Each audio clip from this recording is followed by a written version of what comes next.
नमस्कार, मैं एडवोकेट सौरभ कुणाल। स्वागत है आपका हमारे इस यूट्यूब चैनल पे। यहाँ पे हम चर्चा करते हैं बहुत सारे लीगल और फाइनेंशियल इश्यूज़ को। तो मित्रों, आज हम चर्चा करने वाले हैं इंडियन पैनल कोड का सेक्शन 94 यानी कि भारतीय दंड संहिता की धारा 94 के बारे में हम चर्चा करेंगे, जहाँ पे हम जानेंगे कि अगर किसी को धमकी या जान से मारने की धमकी या दबाव में कोई कार्य, कोई ऐसा कृत्य कराया जाता है जो कि आपराधिक है, तो क्या वह व्यक्ति वैसे कृत्य के लिए उसके ऊपर कोई जिम्मेदारी, आपराधिक जिम्मेदारी आएगी, जिसका उल्लेख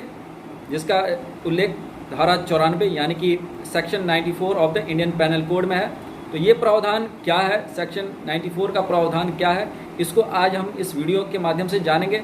साथ में हम उसका विश्लेषण करेंगे और उदाहरण सहित समझेंगे कि धारा 94 में क्या है। लेकिन वीडियो शुरू करने के पहले मित्रों, मैं आपसे आग्रह करना चाहूँगा कि अगर अब तक आपने हमारे इस यूट्यूब चैनल को सब्सक्राइब नहीं किया तो कृपया इसे सब्सक्राइब करें और साथ में बेल बटन जरूर दबा दें ताकि जितनी भी अपडेट्स हैं उसकी नोटिफिकेशन आप तक पहुंच जाए। मित्रों, साथ में ये भी कहना है कि एक बार आप हमारे यूट्यूब चैनल पेज को जरूर विजिट कीजिए। यहाँ बहुत सारे प्लेलिस्ट हैं डिफरेंट कैटेगरीज में, जैसे लीगल ड्राफ्टिंग, CRPC, IPC, तो उसमें बहुत सारे वीडियोज़ बने हुए हैं, तो उसे एक बार आप जरूर देखें। काफ़ी इन्फॉर्मेटिव और नॉलेजेबल वीडियोज़ हैं।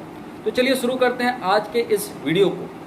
यदि किसी व्यक्ति को धमकी देके या जान से मारने की धमकी देके अगर कोई कृत्य कराया जाता है, कोई आपराधिक कृत्य कराया जाता है, तो क्या इसके लिए उसको कुछ सजा होगी?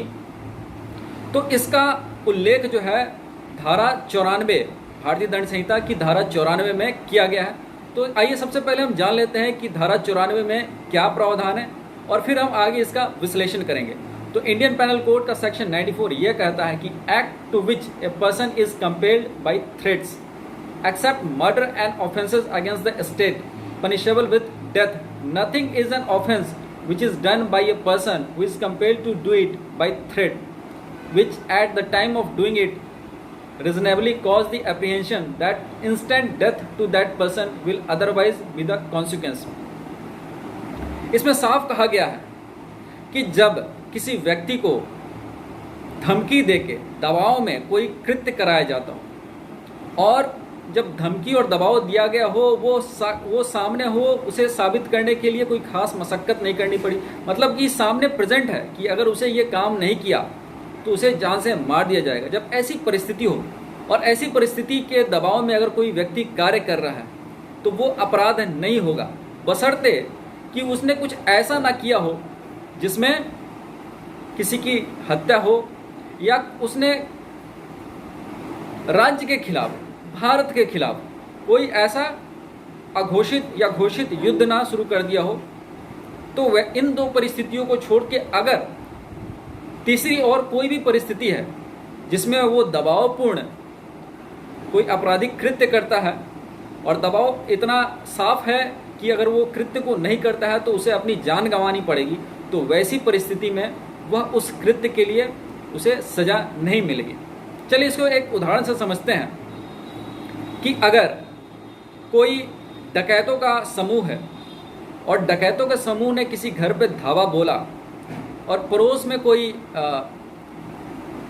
ताला बनाने वाला मैकेनिक है, तो उस मिस्त्री को पकड़ के वो लोग कहे कि इस दरवाजे को तोड़ो, इस दरवाजे को खोलो, इस तिजोरी को खोलो, नहीं तो तुम्हें जान से मार देंगे। और डर से, दबाव से उसने दरवाज़ा खोला, उस दूसरे के घर की तिजोरी खोली। तो ऐसी स्थिति में उस मैकेनिक को, उस मिस्त्री को जो है कोई सज़ा नहीं होगी, क्योंकि उसके ऊपर धमकी थी, डकैतों की धमकी थी। अगर उस कार्य को वो नहीं करता तो उसे अपनी जान गंवानी पड़ सकती थी। एक और उदाहरण से हम इसे समझेंगे। कब यह जो है इसे या एक डिफेंस के लिए इसका इस्तेमाल नहीं किया जा सकता? अगर ऐसी परिस्थिति है जहाँ पे डकैतों ने किसी को पीटने का भय देके यह कहा है कि तुम हमारे गैंग में शामिल हो जाओ, नहीं तो तुम्हें बहुत मारेंगे, और वो फिर उनके गैंग में शामिल हो जाता है और फिर वो भी डकैती के कृत्यों में संलग्न रहता है, तो क्या उसे इस डिफेंस का फ़ायदा मिल सकता है कि उसने डकैती या गिरोह को इसलिए ज्वाइन किया, नहीं तो उसे उसकी पिटाई होती?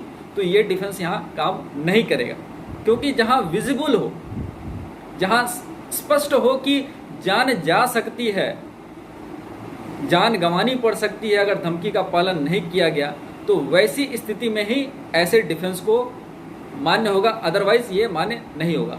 तो ये था सेक्शन 94 के ऊपर हमारा वीडियो आपको कैसा लगा नीचे कमेंट बॉक्स में लिख के जरूर बताएं। वीडियो पसंद आया हो तो इसे लाइक और शेयर जरूर करना। तो मिलते हैं फिर एक नए वीडियो के साथ, तब तक के लिए नमस्कार।